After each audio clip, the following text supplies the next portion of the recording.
Puji nama Tuhan, Shalom, selamat sore Bapak Ibu Saudara. Mari kita akan beribadah kepada Tuhan sore hari ini.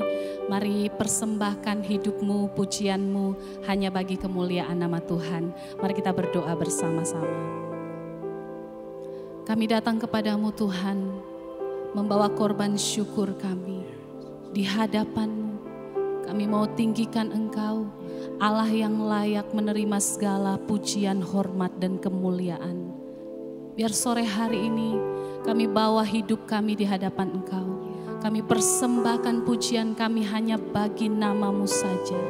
Dan kami rindukan Engkau Allah Roh Kudus hadir, menjamah setiap hati kami, memulihkan hidup kami, memberikan kemenangan yang baru bagi setiap kami. Nama-Mu saja yang kami permuliakan, kami tinggikan di atas segalanya.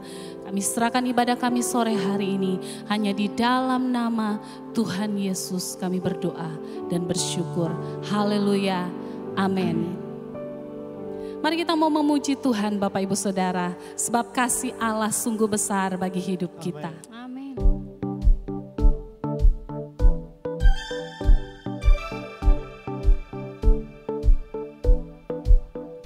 Kasih yang begitu besar, lebih kuat dari dosa. Kasih yang menemukanku, selamatkan dan pulihkanku. Ku naikkan syukurku, ku tak akan berhenti memuji, meninggikan nama-Mu selalu, menari, memuliakan-Mu. Dibebaskan, dibangkitkan, hidup yang Kau beri dan kini hanya untuk-Mu.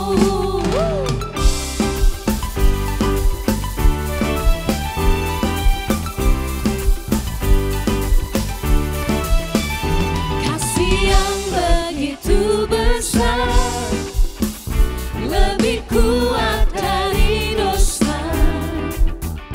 Kasih yang menemukanku, selamatkan dan pulihkanku. Ku naikkan syukurku, ku tak akan berhenti memuji, meninggikan nama-Mu selalu, menari, memuliakan-Mu. Dibebaskan, dibangkitkan, hidup yang Kau beri dan kini hanya untuk-Mu. Terima kasih Tuhan buat kasih-Mu yang besar bagi kami.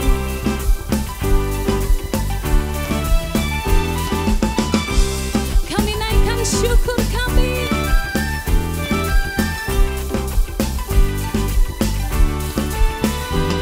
Ku naikkan syukurku, ku naikkan syukurku.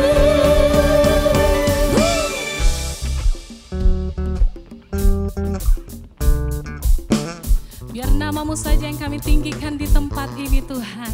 Amin.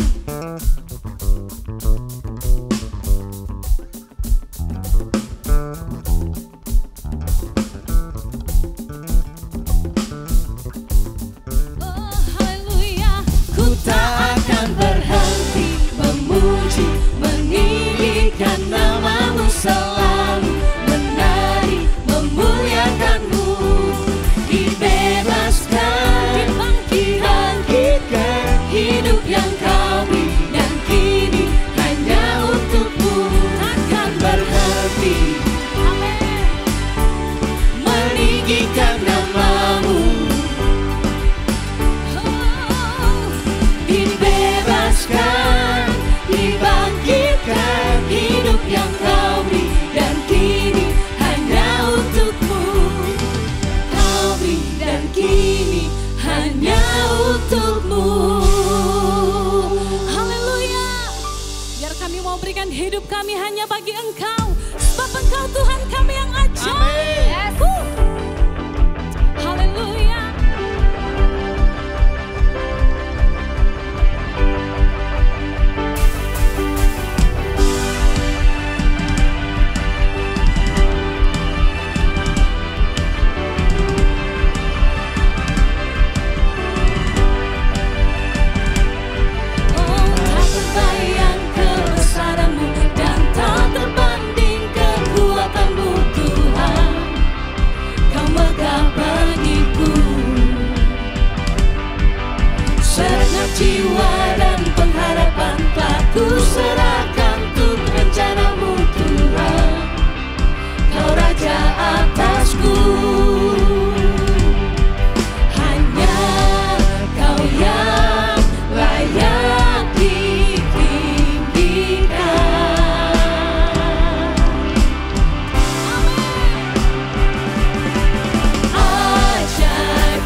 Tuhan, agung dan perkasa.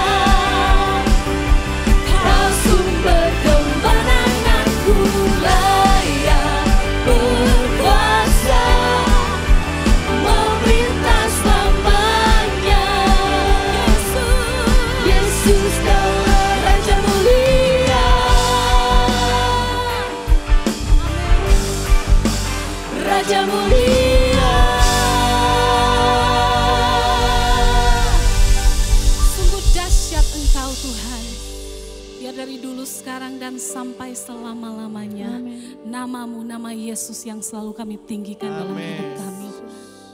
Kami mau sujud menyembah Engkau Tuhan. Sebab Engkau yang layak, Allah yang berkuasa. Namamu besar, namamu ajaib, yang kami percaya hadir di tempat ini. Kasih Tuhan sungguh mulia, tulus dan sempurna mengasihiku.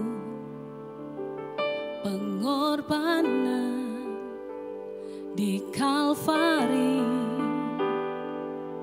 sungguh berharga, Kau tebus dosaku.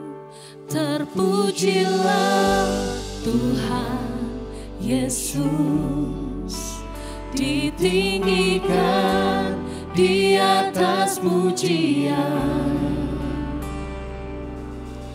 Dari dalam lubuk hatiku, ku sujud dan berterima kasih. Kasih Tuhan tak bersyarat, tak seperti cinta yang ada di dunia. Selalu memberi lebih dari yang layak ku terima di hidupku. Terpujilah Tuhan Yesus, ditinggikan di atas pujian. Dari dalam lubuk hatiku, ku sujud dan berterima kasih.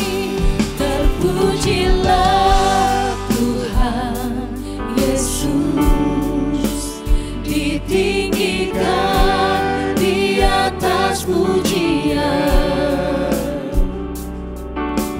Dari dalam lubuk hatiku, ku sujud dan berterima kasih. Semua karena kasih-Mu Tuhan.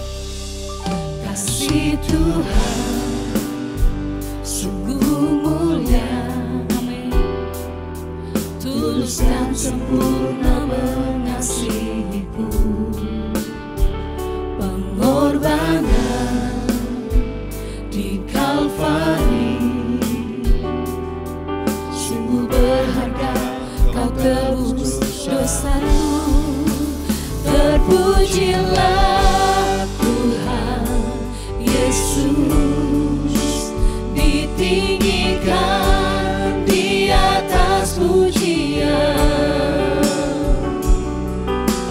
Dari dalam lubuk hatiku, ku sujud dan berterima kasih. Salib-Mu kemenanganku, pilur-Mu sembuhkanku, kesembuhanku. Amin. Salib-Mu kemenanganku, pilur-Mu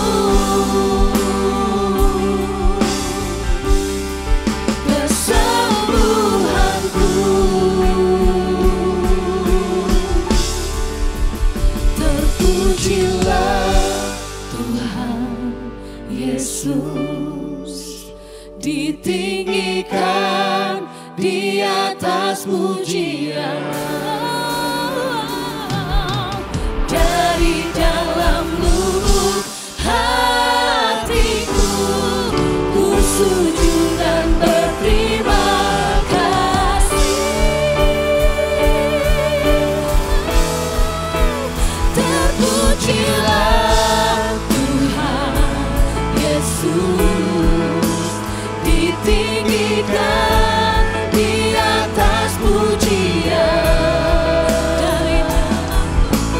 Dari dalam lubuk hatiku ku sujud dan berterima kasih. Terpujilah Tuhan Yesus ditinggikan di atas pujian. Dari dalam lubuk hatiku ku sujud dan berterima kasih. Dari dalam lubuk hati kami Tuhan, dari dalam lubuk hatiku ku sujud dan berterima kasih. Dari dalam lubuk hatiku ku sujud dan berterima kasih.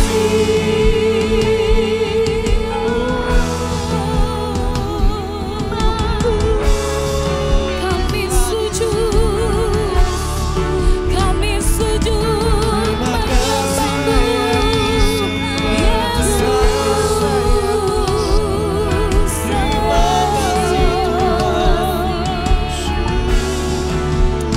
Kau yang penuh kasih, Kau yang layak terima pujian.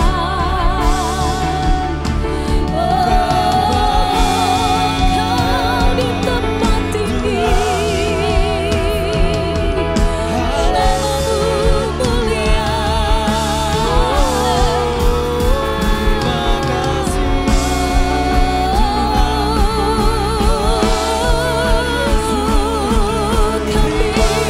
sembah, kami sujud menyembahmu.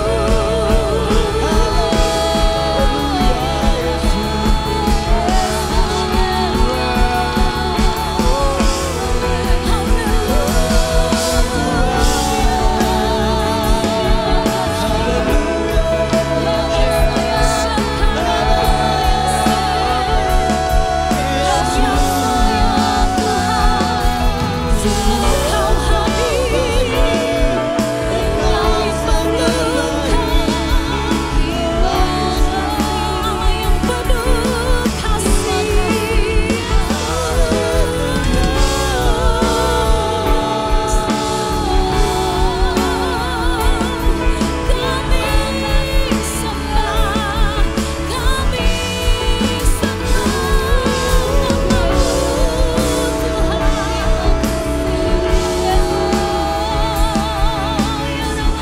sembah terima kasih Yesus.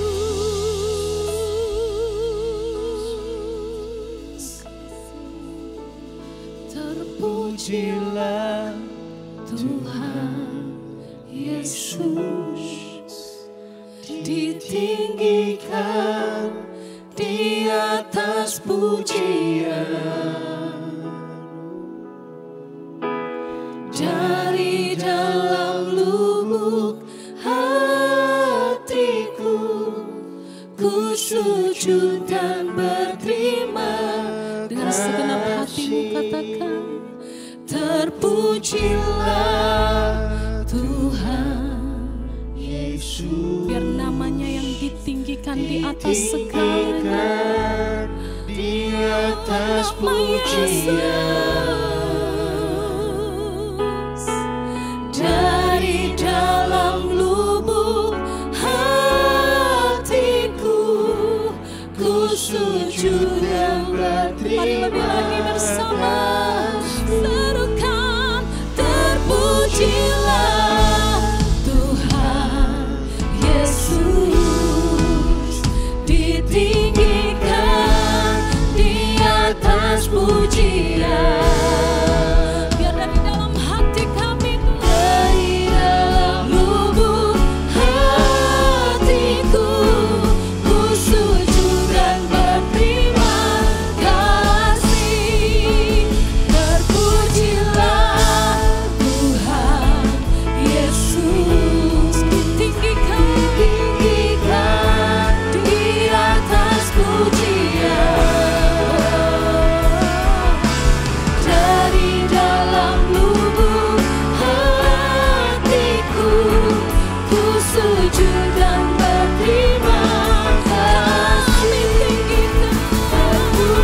Kami bersyukur Tuhan, karena Engkau mempunyai rencana agung yang seringkali kami tidak mengerti.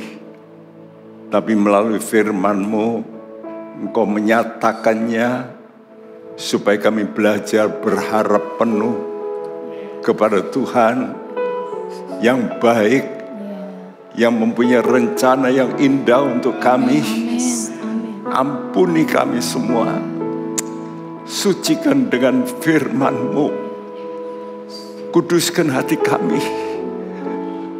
Kami mau menghormati Engkau lebih dari perasaan kami, dari pikiran kami.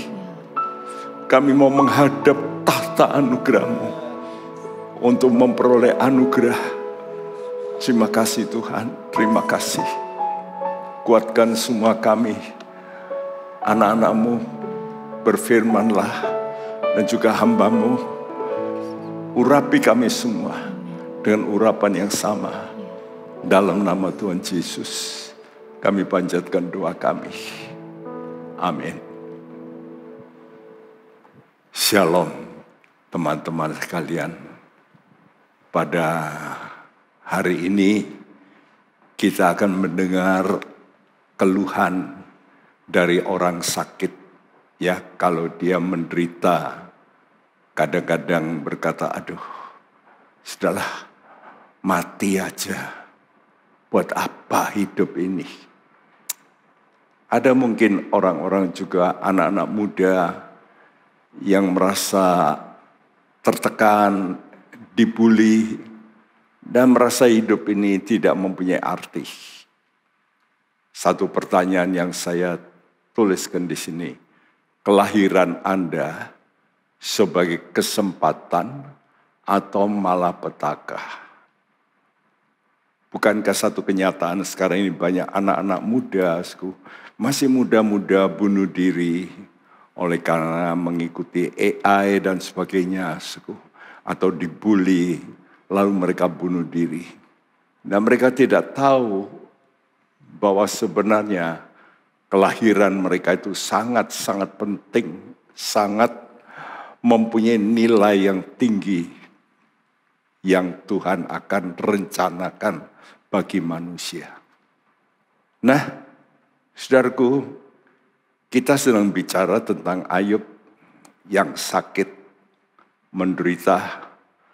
Ya, dalam Ayub pasal yang pertama, Tuhan setelah iblis melakukan tuduhan-tuduhan, dan Tuhan berkata, lihat hambaku Ayub, seorang yang jujur, takut akan Tuhan, saleh, ya.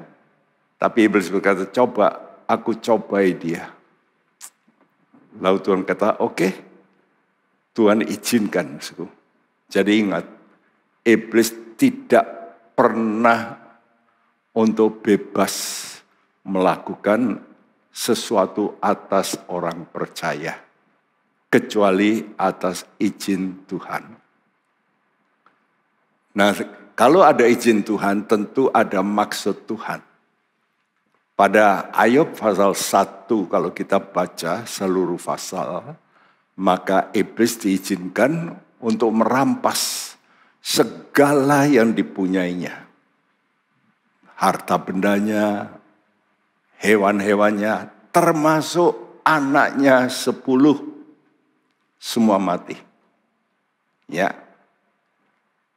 Harapan iblis supaya Ayub mengutuki Tuhan. Tapi ternyata meleset. Ayub tidak mengutuki Tuhan. Ya, bahkan dia berkata, terpujilah nama Tuhan. Wow. Ini satu pelajaran bagi kita, saudaraku. Apakah kita juga bisa melakukan tindakan yang sama?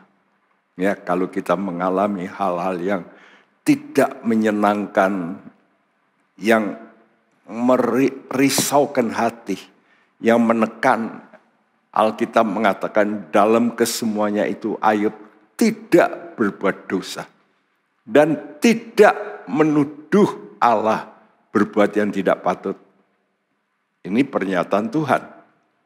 Jadi jelasku, walaupun hartanya habis, anaknya semua mati, Ayub bisa memuji Tuhan.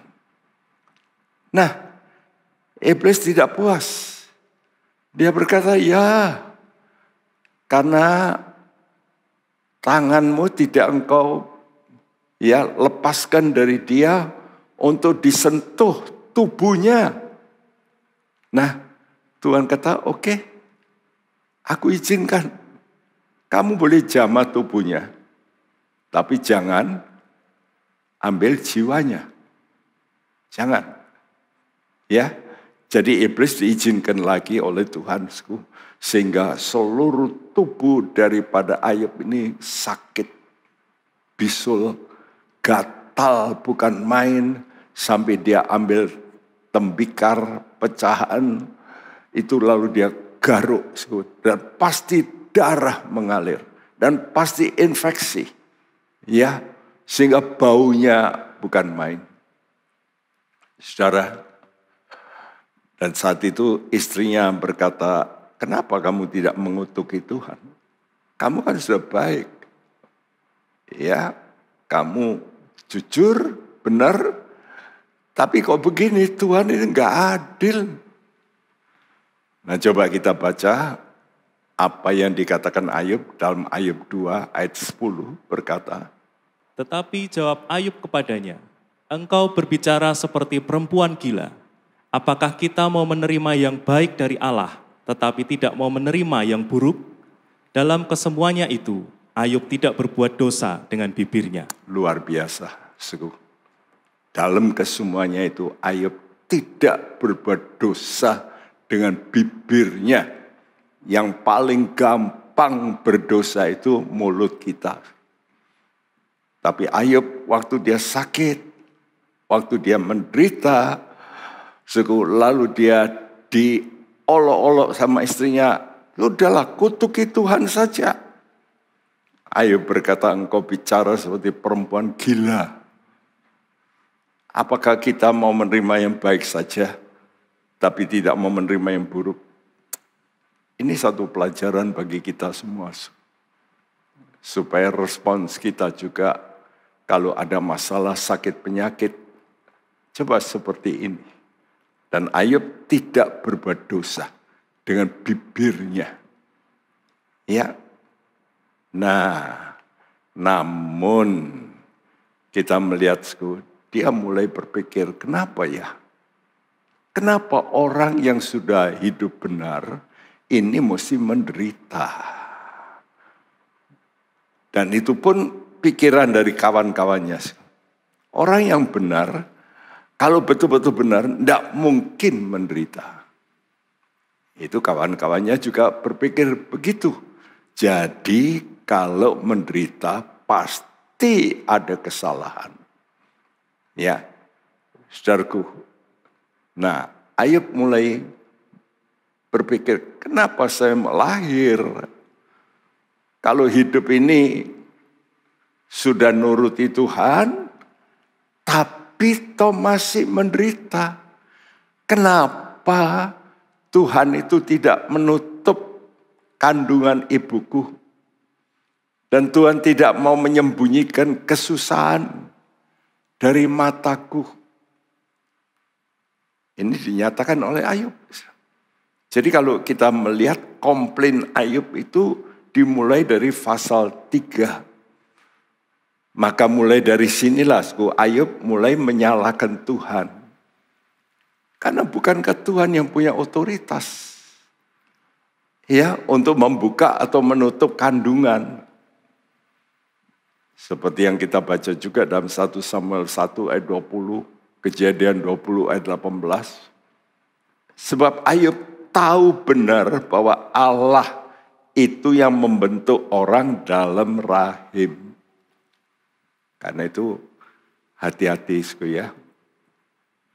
Kalau ada orang-orang oleh karena sesuatu lalu mengandung, itu sebetulnya Allah turut membentuk. Jadi kalau orang lalu membunuh misalnya minta diaborsi dan sebagainya. Itu sesuatu pelanggaran. Kita mesti sadar ini. Allah itu bisa menutup kandungan, bisa membuka kandungan. Ya. Jadi kalau terjadi lahir, tentu ada maksud Tuhan. Nah, ya, bukankah Tuhan itu berkuasa menurut Ayub? Ya, berkuasa untuk ya menghidupkan atau membunuh. Kenapa? Saudaraku, bukankah Tuhan itu Dia yang menentukan mati atau hidup? Karena itu Ayub komplain. Coba kita dengarkan apa yang dikomplainkan Ayub 3 ayat 11. Mengapa aku tidak mati waktu aku lahir atau binasa waktu aku keluar dari kandungan? Mengapa aku tidak mati waktu lahir? Kan enak. Aku tidak mengalami penderitaan seperti ini. Buat apa aku hidup? Ini banyak orang kalau mengalami tekanan berat, biasanya begitu. Kadang-kadang saya pun begitu. Ya, aduh, lebih baik mati aja. Kenapa kok tidak mati ya? Saudaraku, ada terbesit semacam itu. Kita baca lagi. Ayub pasal 10, ayat 18 sampai 19. Mengapa engkau menyebabkan aku keluar dari kandungan? Lebih baik aku binasa sebelum orang melihat aku. Maka aku seolah-olah tidak pernah ada dari kandungan ibu aku langsung dibawa ke kubur. Ya, ini satu pernyataan yang sebetulnya pernyataan sia-sia. Kan dia sudah eksis. Kenapa mesti kenapa aku kok enggak mati aja gitu, enggak ada gitu. Tapi kan dia sudah eksis. Tapi ini fakta hidup.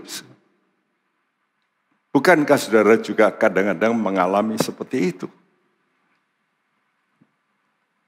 Jadi ada pertanyaan-pertanyaan, mengapa? Mengapa? Nah ini bahaya.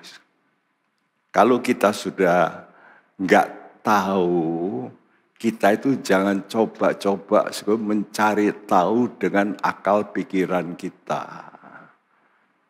Karena kita ini tidak bisa mengerti jalannya Tuhan.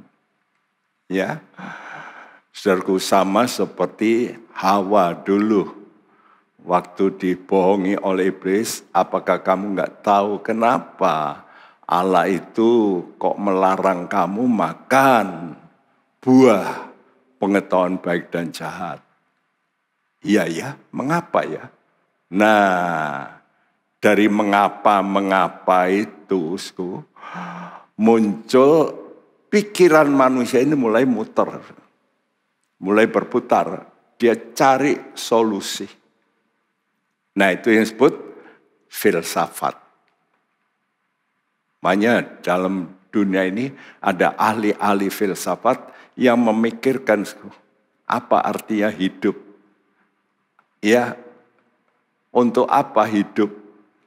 Kan itu kalau sudah baca ada tokoh-tokoh filsafat yang terkenal, Plato, Aristoteles, lalu Epikurian itu kelompok yang berkata, lebih baik makan minum lalu mati. Kenapa? Karena filsafat. Nah, pertanyaan mengapa ya itu jelas menunjukkan bahwa manusia itu tidak mengerti rencana Allah yang indah pada akhirnya. Dia hanya melihat sepotong yang kelihatan dalam hidup. Tapi dia tidak bisa melihat what next gitu. Nantinya bagaimana, itu kabur, nggak tahu. Ya, contohnya seperti Yusuf. Kalau dia juga tanya, mengapa ya aku kok mesti menderita seperti ini kok? saudara-saudaraku menjahati aku, kok aku sampai mau dibunuh, aku kok sampai masuk penjara. Tapi Tuhan mempunyai rencana yang enggak dimengerti lebih dulu. Tapi pertanyaan mengapa ini membuat kita cari jawaban sendiri. Dan ini pendapat pribadi mulai muncul. Dan inilah yang menjadi masalah. Karena itu hati-hati waktu kita menghadapi masalah hidup, kesulitan. Ya, lalu tanya mengapa kok begini, mengapa? Ini pertanyaan juga terjadi waktu istri saya kena bom. Ya, pada waktu kena bom saya dibel, Om, cepat Om, cepat. Cepat apa? Cepat ke rumah sakit. Kenapa? Ya cepatlah. Ini tante di sini. Aduh. Ya. Tapi waktu itu saya berdoa lebih dulu, Tuhan. Ada apa ya? Suara Tuhan jelas berkata, don't ask me why. Jangan tanya mengapa. Kamu nanti mengerti jauh setelah itu. Nah kadang-kadang kita juga begitu. Mengapa ya?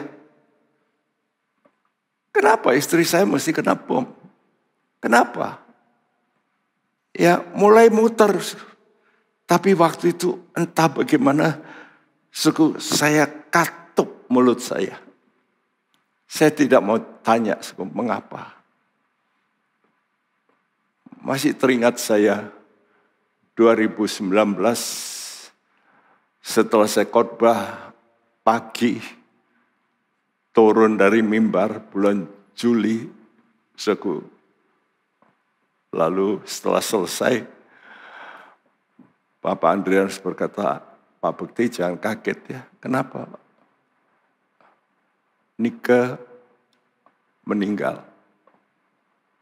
Wah, saya pun katup mulut saya tidak mau tanya. Why? Mengapa? Karena mengapa itu bisa menimbulkan suatu pendapat diri kita sendiri yang kita nggak tahu kenapa terjadi begitu. Ya. Nah, ini jawaban Tuhan, Ya, kalau terjadi sesuatu, kadang-kadang kita itu mesti tahu perkataan Tuhan mengatakan apa. Kitab Pengkhotbah 3 ayat 10 dan 11. Aku telah melihat pekerjaan yang diberikan Allah kepada anak-anak manusia untuk melelahkan dirinya. Ia membuat segala sesuatu indah pada waktunya. Bahkan ia memberikan kekekalan dalam hati mereka.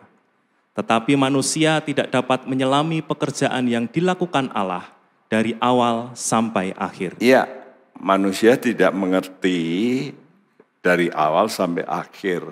Taunya cuma mengerti sepotong waktu dia melihat saat dia mengalami kesukaran, kesulitan.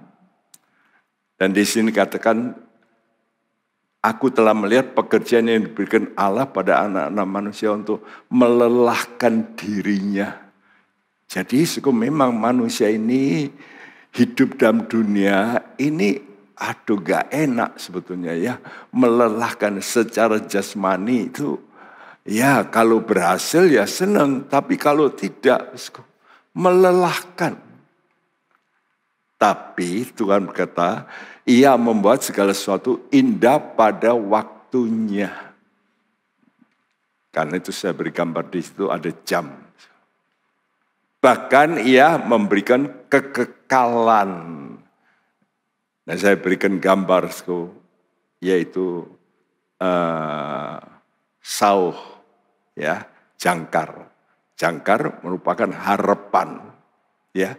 Jadi dalam kehidupan kita ini kita mengerti, harapanmu apa, gitu loh. Dengan adanya waktu yang berjalan, harapanmu itu apa? Kalau harapan kita tidak kuat, kita bisa terombang-ambing dengan problem, dengan sakit, dengan masalah, dengan mungkin kita digencet, ya, kita kadang-kadang difitnah. Bukankah itu terjadi dalam hidup saya? Banyak kali difitnah. Kalau saya tanggapi langsung, saya bisa salah. Saya mesti tunggu. Ya, saya menaruh harap. Kenapa? Ayat ini berkata, tetapi manusia tidak dapat menyelami. Apa toh yang sebenarnya terjadi itu maksudnya apa? Untuk yang kemudian, yang jauh setelah itu. Nggak tahu. Karena nggak tahu ya tunggulah. Berharaplah sama Tuhan. Karena itu subtema saya berikan rencana Allah bagi manusia. Ya, Allah punya rencana.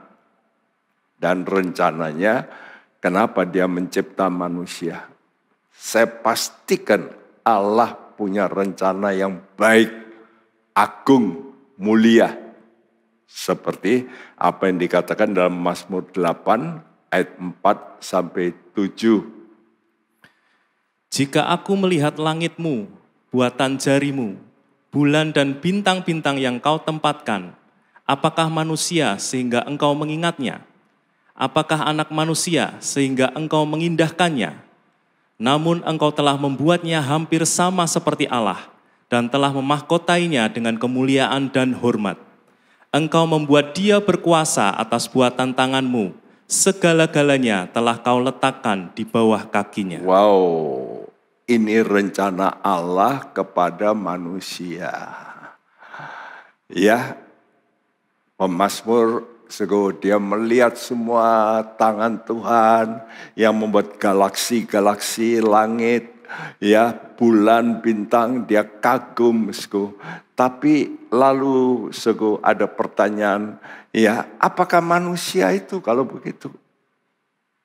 Tapi jawabannya, engkau telah membuatnya hampir sama seperti Allah. Dan telah memahkotainya dengan kemuliaan dan hormat. Nah, kalau kita bisa melihat jauh rencana Allah yang mulia, tentu kita itu akan coba bertahan. Ya, tunggu waktu. Ya, saya mau diproses.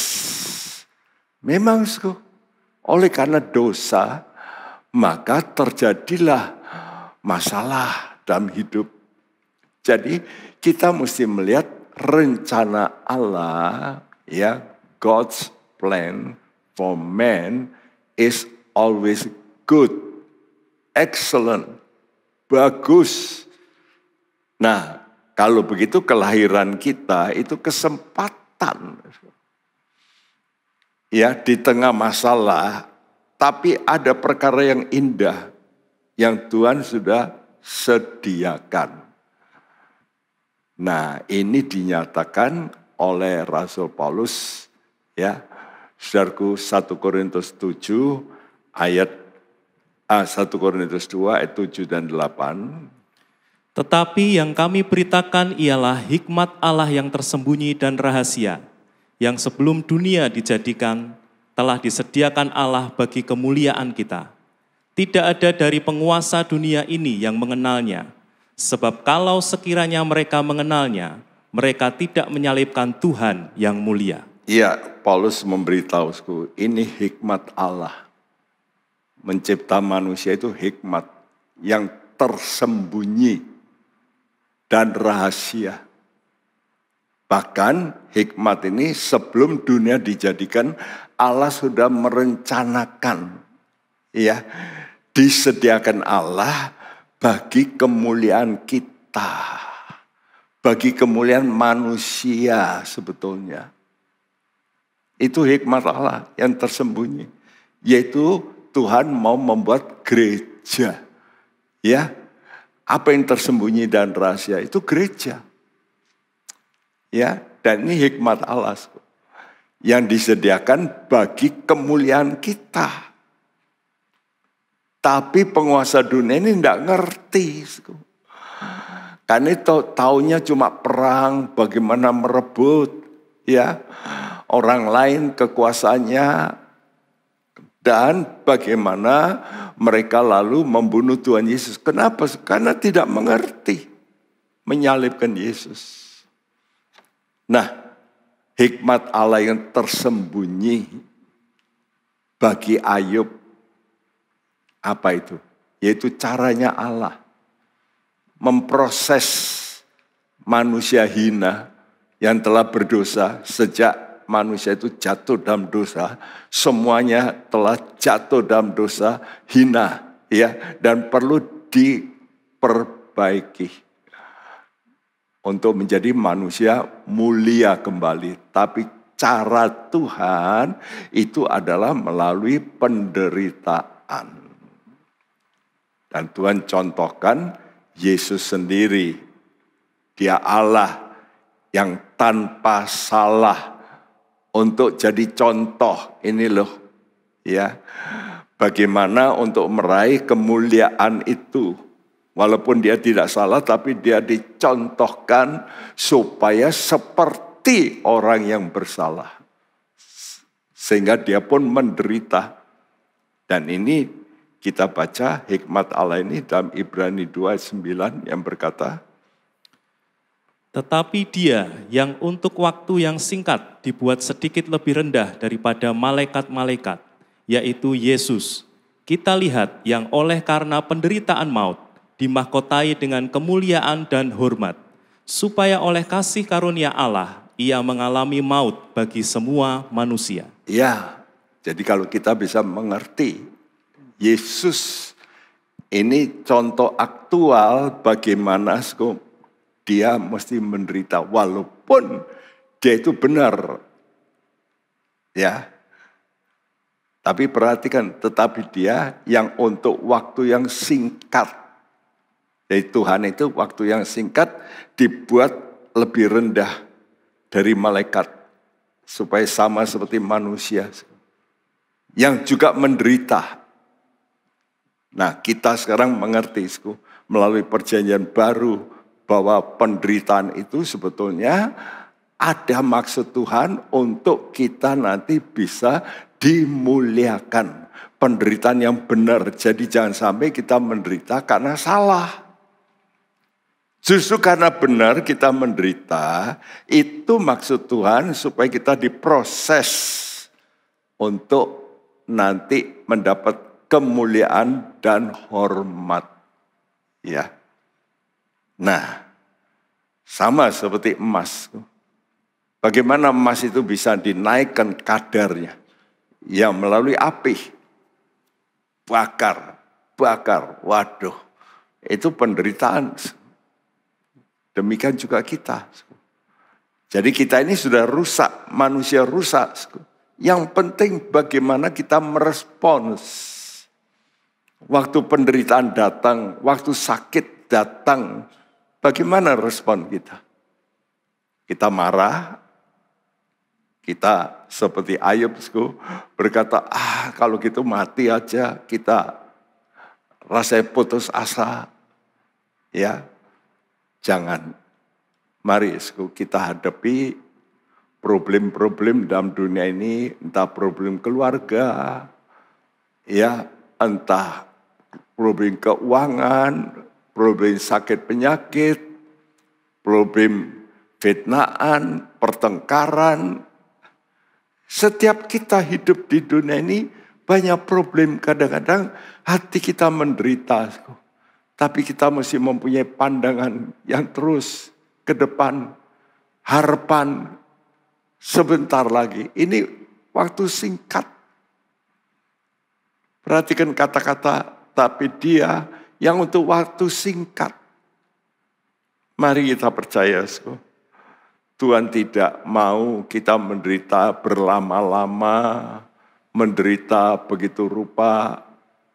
Ya mungkin seumur hidup kita bisa sakit. Tapi kan cuma seumur hidup. Setelah itu panjang kesukaan yang luar biasa. Karena itu jangan kita gampang menyerah, putus asa, dan kita mulai marah-marah pada Tuhan. Karena itu yang paling penting itu respons kita. Apa saja, problem rumah tangga, bisnis, keuangan, ya sakit, penyakit, bagaimana respons kita? Kalau sudah responmu salah, itu akan melemahkan perjuanganmu. Imanmu juga jadi kendor. Karena itu saya beri subtema yang berikut, jangan salah merespon. Jangan salah merespons. Sangat penting. Apa saja yang kita alami, coba diam dulu dan kita tanya sama Tuhan, apa maksud Tuhan? Kalau engkau sakit seperti Ayub, ya, waktu dia kehilangan semua hartanya, anaknya mati, dia tidak negatif responsnya. Tapi begitu dia sakit, lalu responnya salah. Karena itu jangan sampai kita salah merespons. Ya. Nah, apa toh respons yang salah dari Ayub? Karena dia tidak mengerti mengapa dia harus menderita. Padahal sudah hidup saleh, jujur, takut akan Allah, menjauhi kejahatan. Ini Alkitab, Tuhan yang ngomong. Ayub itu hidupnya saleh, suka ibadah, jujur, takut akan Allah, dan menjauhi kejahatan. Wih, hebat. Ya, tapi kenapa aku mesti menderita? Nah, Ayub lupa. Penderitaan ini sudah memang dituliskan jauh-jauh sebelumnya. Dari awal manusia berdosa. Karena dosanya Adam. Ya, Adam pertama berbuat dosa. Maka Alkitab mengatakan dalam Kejadian 3 ayat 16 sampai 19. Dengan susah payah engkau Hawa, engkau akan melahirkan dengan kesakitan. Dengan susah payah engkau Adam, engkau akan bekerja. Ya, duri dan onak akan keluar. Jadi hidup manusia susah itu karena dosa. Ya, walaupun engkau baik, tapi engkau hidup di dunia. Dan dunia ini, dikatakan waktu itu, terkutuklah bumi. Wih, bumi terkutuk sehingga keluar semak duri dan macam-macam penyakit. Bahkan kita tahu, iblis take over, jadi penguasa atas dunia. Nah, karena dia berkuasa, dia ini melakukan seenaknya apa yang dia mau. Ya, saudaraku. Ini Alkitab sudah mengatakan 1 Yohanes 5 ayat 19. Bahwa isi dunia ini berada dalam kuasa si jahat. Tapi orang percaya mesti percaya rencana Allah. Bahwa dia tidak mengizinkan kita terus menderita. Dia izinkan penderitaan itu menjadi satu perubahan hati. Iya hidup di dunia ini. Aku ingin beralih dari dunia ini. Jangan tinggal di dunia ini yang penuh dengan penderitaan. Dan ini diucapkan oleh Tuhan Yesus. Ya. Alangkah baik kalau kita bacakan ayat ini, Yohanes 13, ayat yang pertama. Sementara itu, sebelum hari raya Paskah mulai, Yesus telah tahu bahwa saatnya sudah tiba untuk beralih dari dunia ini kepada Bapa. Nah, saudaraku, kita mesti menjadi anak Tuhan yang mengerti rencana Allah. Rencana Allah kita ini nanti akan dipindahkan dari dunia ini. Ya. Jadi kita nanti akan pindah ke planet baru yang dicipta Tuhan. Karena itu kita diberi janji oleh Tuhan bahwa nanti ada langit dan bumi yang baru. Ingat ya, langit dan bumi yang baru. Jadi pasti Tuhan akan mencipta sesuatu yang baru, betul-betul new. Ya. Nah, Tuhan Yesus berkata bahwa telah tiba saatnya untuk beralih dari dunia. Dan ini harus jadi harapan. Harapan tiap kita. Sebab apa? Sebab dunia ini nanti akan dibakar oleh Tuhan. Ingat ya. Jadi dunia ini kan pernah dikuasai oleh iblis. Ya, tapi untuk sementara Tuhan tunjukkan kuasanya melalui pemerintahan 1000 tahun. Tuhan berkuasa. Setelah itu semua orang yang cinta Tuhan itu akan dipindahkan ke bumi yang baru dan langit yang baru.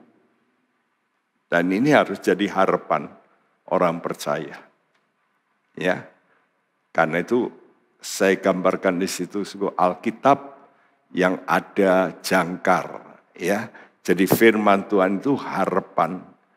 Tapi harapan kita itu mesti lewat salib. Karena inilah caranya Tuhan.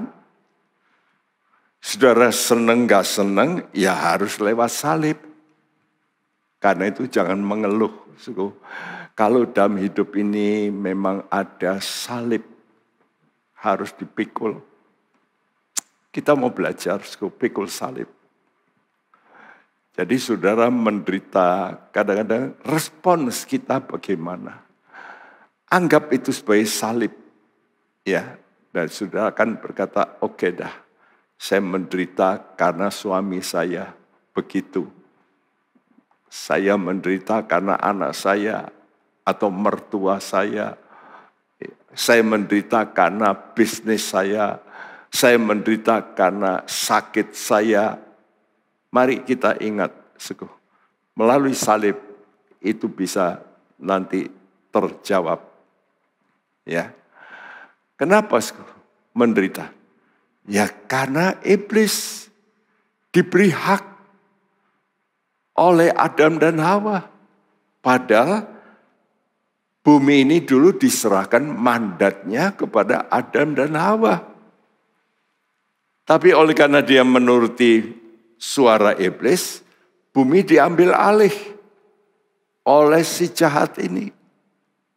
Dan ketahui, Nabi Yesaya, ya, 700 tahun yang lalu sudah menubuatkan juga tentang siapa itu iblis, ya, yaitu tentang Lucifer. Nanti kalau sudah baca Yesaya 14, di situ ada nubuat tentang antikris maupun juga tentang iblis. Dan coba kita baca tentang iblis ini apa yang akan dia lakukan. Yesaya 14 ayat 16-17. Orang-orang yang melihat engkau akan memperhatikan dan mengamat-amati engkau, katanya, inikah dia yang telah membuat bumi gemetar dan yang telah membuat kerajaan-kerajaan bergoncang, yang telah membuat dunia seperti padang gurun dan menghancurkan kota-kotanya, yang tidak melepaskan orang-orangnya yang terkurung pulang ke rumah? Ya, ada orang-orang yang mengamat-amati pekerjaan iblis. Inikah dia yang telah membuat bumi gemetar. Jadi memang bumi kita ini ya membuat kita gemetar. Ada apa ya? Nanti ada bencana ini, bencana itu. Ya, tapi memang benar, bumi kita ini juga sebetulnya sedang gemetar. Sudah diselidiki, jadi bumi kita ini getar. Kenapa? Karena ada gelombang. Ya, gelombang dari karena kekacauan. Gelombang, gemetar. Ahli-ahli sudah tahu bahwa bumi kita ini ada 7,8 Hertz kalau nggak salah. 7,8 seingat saya. Jadi bumi kita ini walaupun gede begitu rupa, tapi bergetar, ya, membuat kerajaan-kerajaan bergoncang. Dunia seperti padang gurun. Karena itu sudah lihat ada padang-padang pasir, ya, tempat-tempat yang sangat mengerikan. Itu kenapa? Karena pekerjaan si jahat. Dulu waktu Tuhan mencipta, itu bumi itu bagus sekali. Tapi dirusak. Jadi jelas pekerjaan iblis itu menebar roh ketakutan. Dan Tuhan Yesus sendiri berkata dalam Yohanes 10, si pencuri datang untuk mencuri, membunuh, membinasakan. Ini pekerjaan iblis. Nah, ketakutan Ayub, yaitu dia takut akan derita. Justru karena dia takut menderita, itu jalur masuk. Karena itu hati-hati dengan roh takut. Ya, kenapa Tuhan izinkan sampai terjadi peristiwa dalam hidup Ayub? Karena dia punya ketakutan. Takut masa depannya. Nanti seandainya aku nanti menderita gimana ya? Karena itu hati-hati dengan roh ketakutan.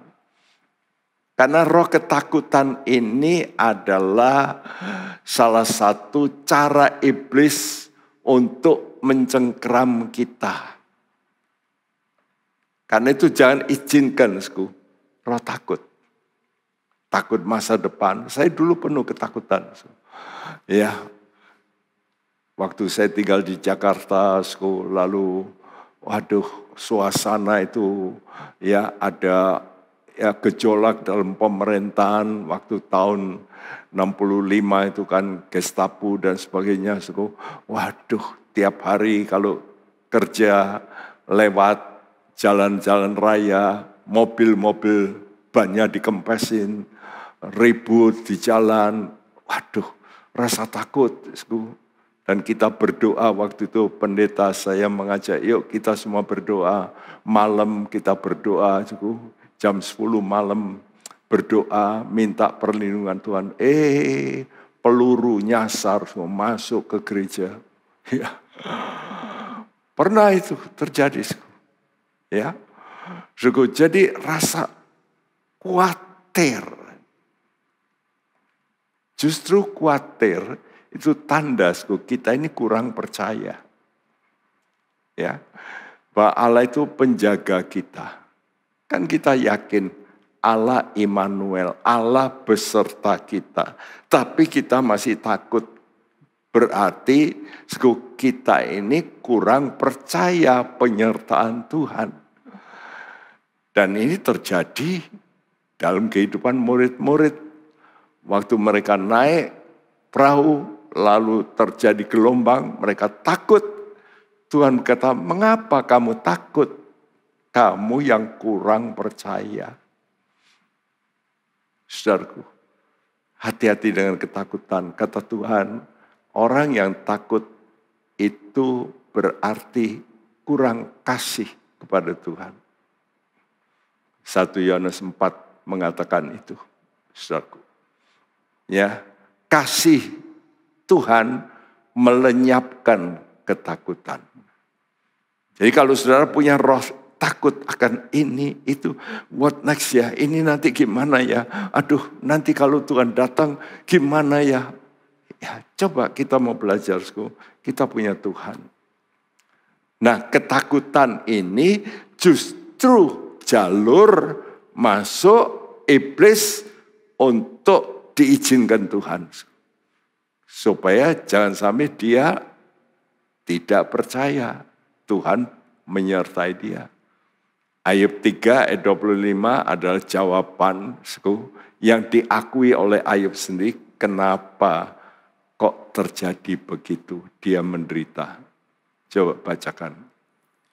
Karena yang kutakutkan itulah yang menimpa aku, dan yang kucemaskan itulah yang mendatangi aku. Ya, yang kutakutkan itu menimpa aku.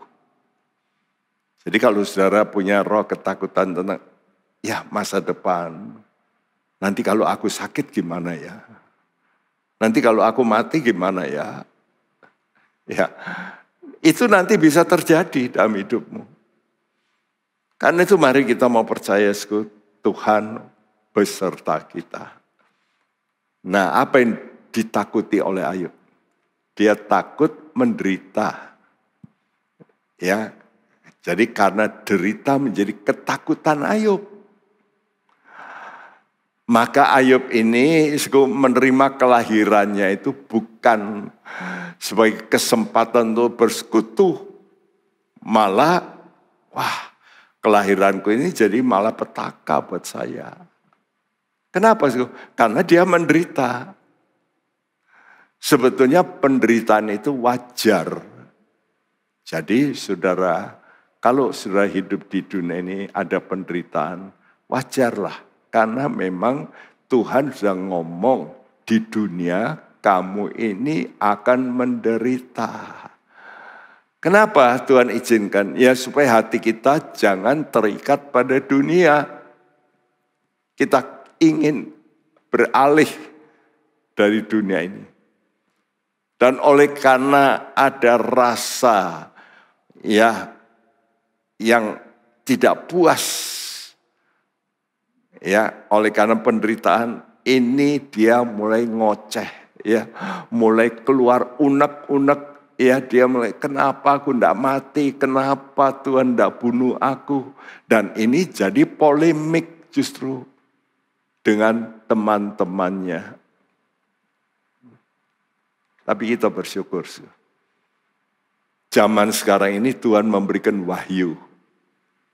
Yang pada zamannya Ayub tidak tahu. Jadi wajar ya kalau Ayub itu nggak ngerti karena dia nggak punya pendeta, nggak punya Alkitab. Ya coba dengar dari turun-temurun.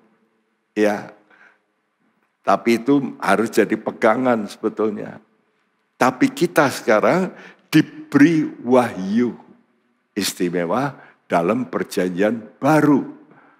Apalagi Rasul Paulus mengungkap rahasia yang tersembunyi.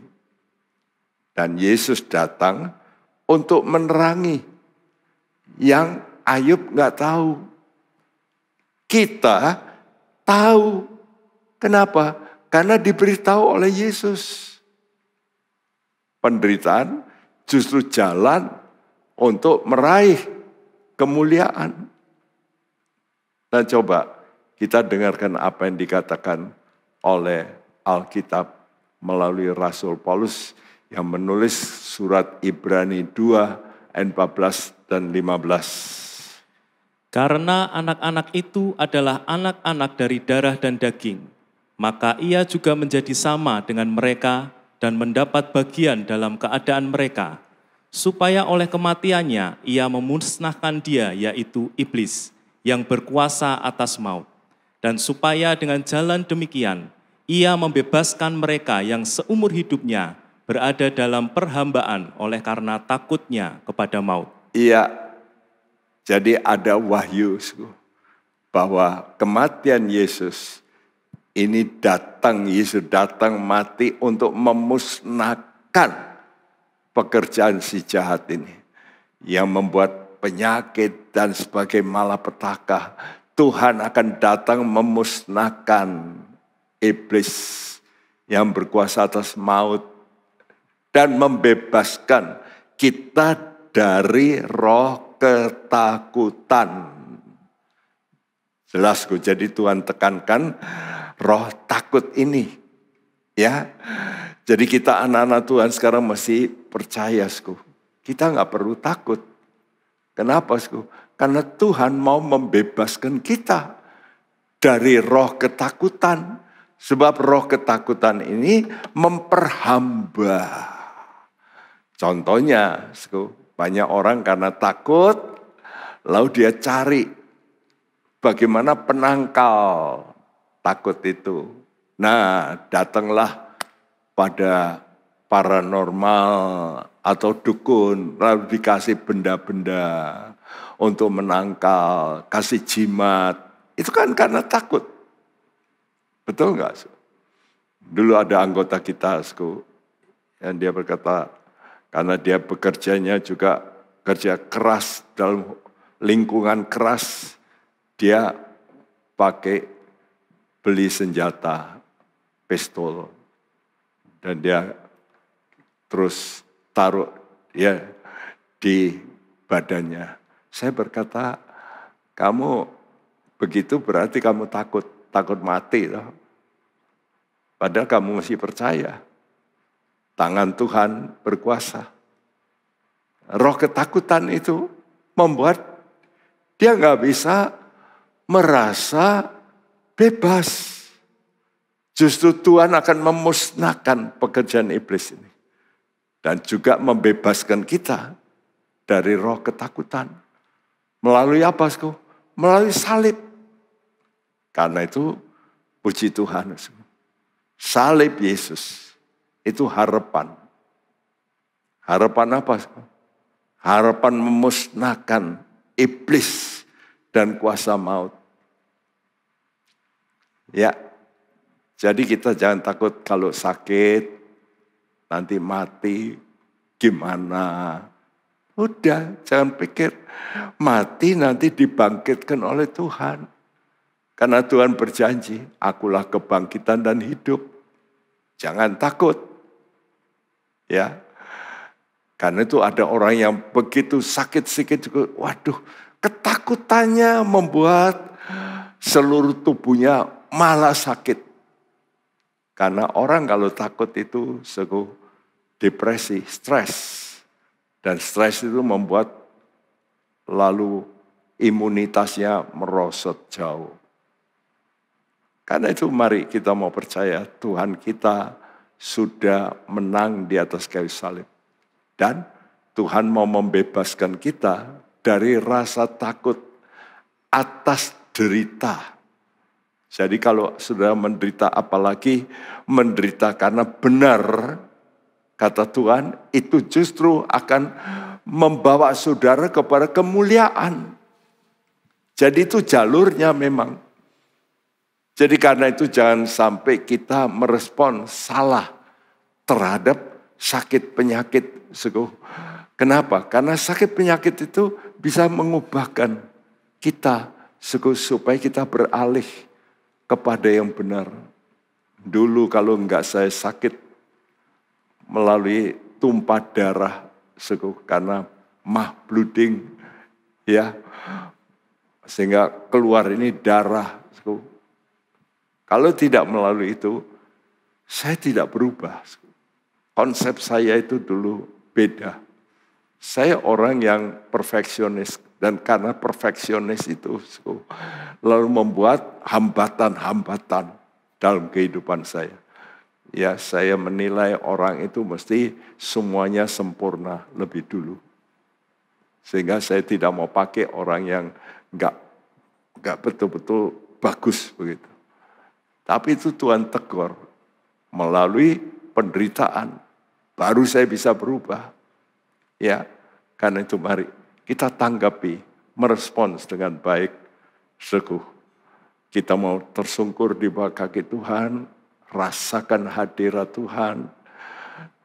Bahwa kita berjanji untuk Tuhan, saya tidak mau melepaskan Engkau.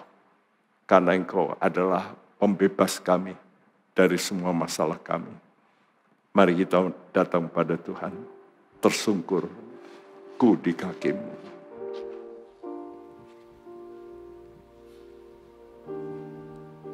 Tersungkurku di kaki-Mu,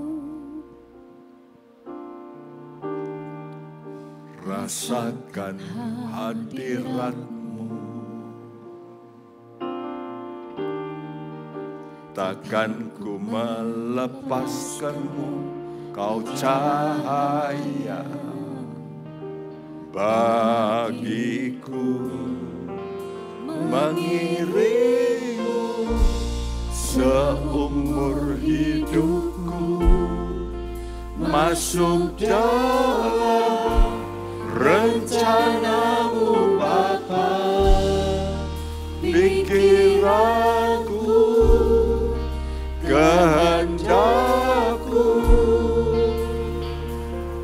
ku serahkan padamu, harapanku hanya di dalam-Mu, ku kan teguh bersama-Mu Tuhan, jadikanku bejana-Mu untuk memuliakan-Mu. Mari kita mau datang tersungkur, tersungkurku di kaki-Mu, rasakan hadirat-Mu, takkan ku melepaskan-Mu, Kau cahaya bagiku, mengiringmu seumur hidupku, masuk dalam rencana-Mu Bapa, pikiranku, kehendakku, ku serahkan padamu, harapanku hanya di dalam-Mu. Mari kita mau berdiri bersama-Mu Tuhan, jadikanku bejana-Mu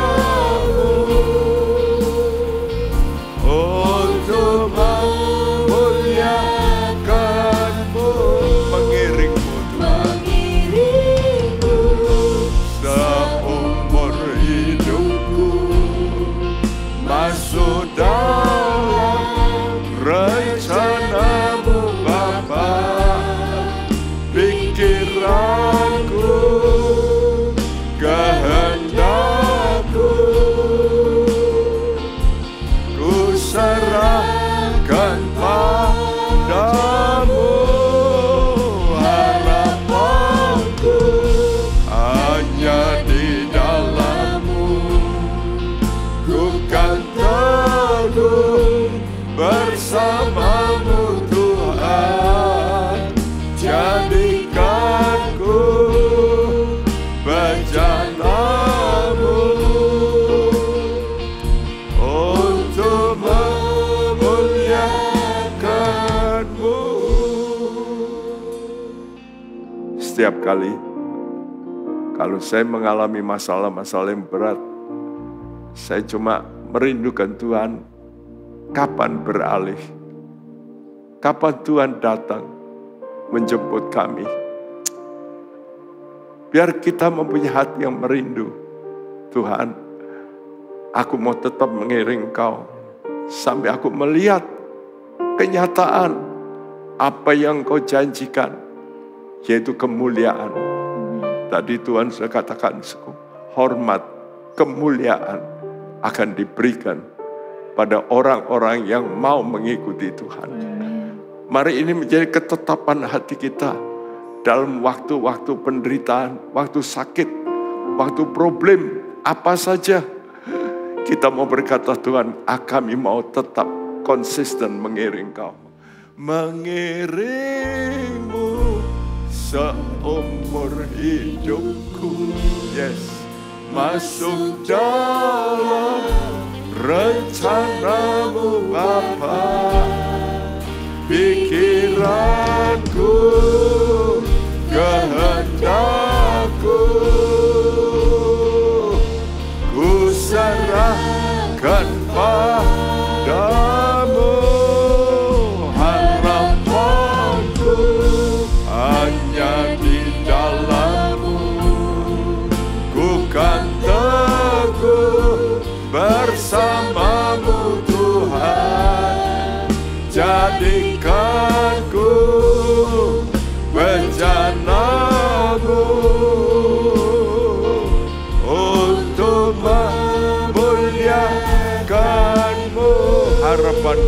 Harapanku hanya di dalam-Mu. Yes Tuhan, ku kan teguh bersama-Mu Tuhan. Jadikanku bejana-Mu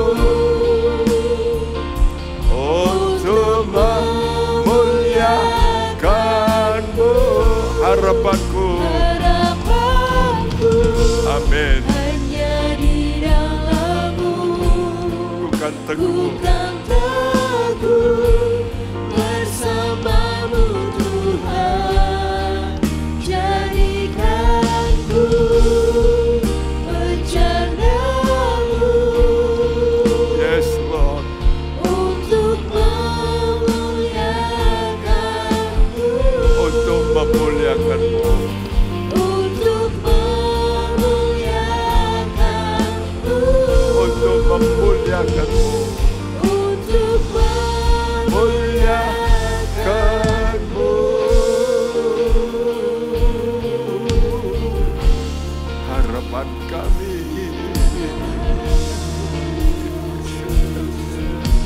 Engkau harapan kami Tuhan. Firman-Mu harapan kami. Tidak lama ya Tuhan.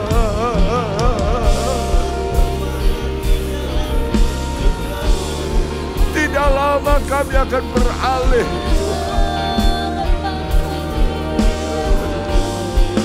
Kami merindu.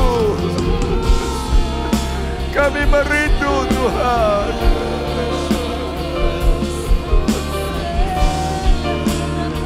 Kami merindu untuk beralih apa yang Kau sudah sediakan dalam firman-Mu. Oh Jesus,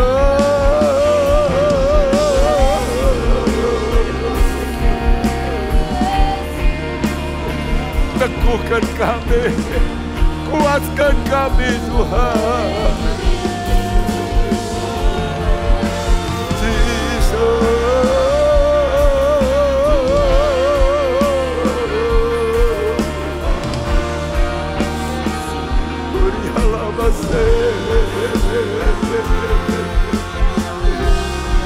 Kami memuji nama-Mu.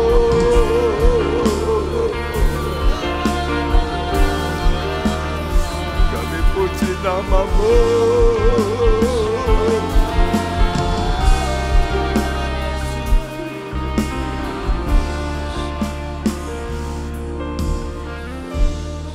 Firman-Mu ya dan amin.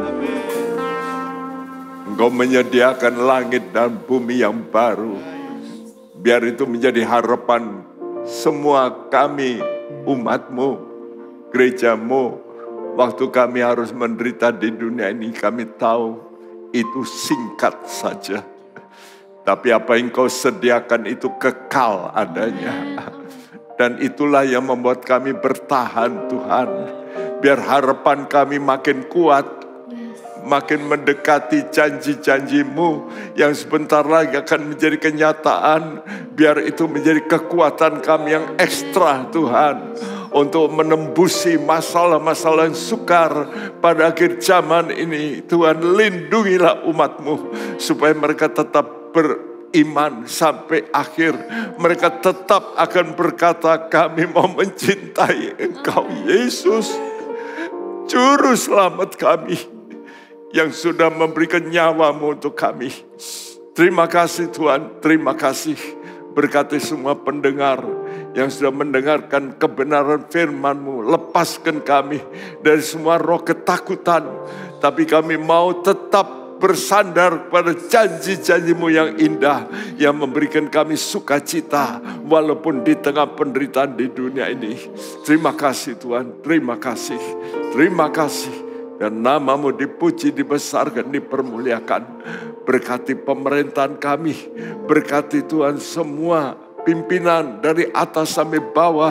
Tuhan, berkati gereja-gereja-Mu, hamba-hamba-Mu, anak-anak-Mu. Terima kasih, terima kasih. Dan sebelum kami berpisah, biar Tuhan, tangan-Mu Engkau akan kedangkan untuk memberkati kami. Dan sekarang saudaraku, terimalah berkat, anugerah, sejahtera, rahmat dari Allah Bapa kita, kasih sayang daripada putranya Tuhan Yesus Kristus, dan persekutuan Roh Kudus mulai hari ini sampai Maranatha, Dia datang kembali. Dan setiap kita yang percaya dan mengasihi Tuhan berkata bersama, amin. Tuhan memberkati. Amin.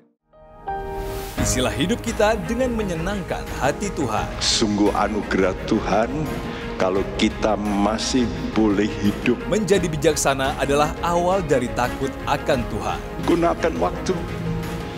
Mari kita takut akan Tuhan. Bergabunglah dengan Pendeta Timotius Subekti dalam program Suara Alfa Omega.